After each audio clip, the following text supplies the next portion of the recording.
Hi friends, இது என்னன்னு தெரியுதா? மஞ்சள். நமக்கு வந்து பொங்கல் வந்து இப்போ பக்கமாக வந்துருச்சு. பொங்கல் வந்து இதை அறுவடை பண்ணுவாங்க பொங்கல் அப்போ. அதனால் வந்து இப்போ வந்து சும்மா மட்டும் எடுத்து இது பண்ண என்ன எதுவுமே செய்யலை, சாமி கும்பிட்டு எல்லாம் இது செஞ்சதுக்கப்புறம் தான் இதை அறுவடை பண்ணுவாங்க. நம்ம சும்மா தொட்டனாலே அந்த மஞ்சள் வெளியே வந்துடுச்சு. பொங்கலுக்கு வந்து இதை வந்து மெயினாக வந்து முன்னாடி வச்சு இது பண்ணி பொங்கல் வைக்கிறப்ப பானையை சுற்றி கட்டி இது பண்ணுவாங்க. பொங்கல் அப்போ அறுவடை பண்ணுறதுக்கு மஞ்சள் செடி எப்படி வளர்ந்துருக்குன்னு பாருங்கள்.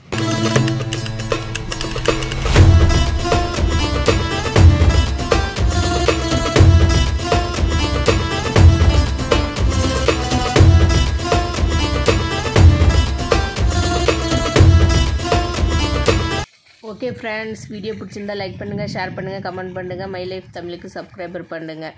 நெக்ஸ்ட் வீடியோவில் பார்ப்போம். பாய்.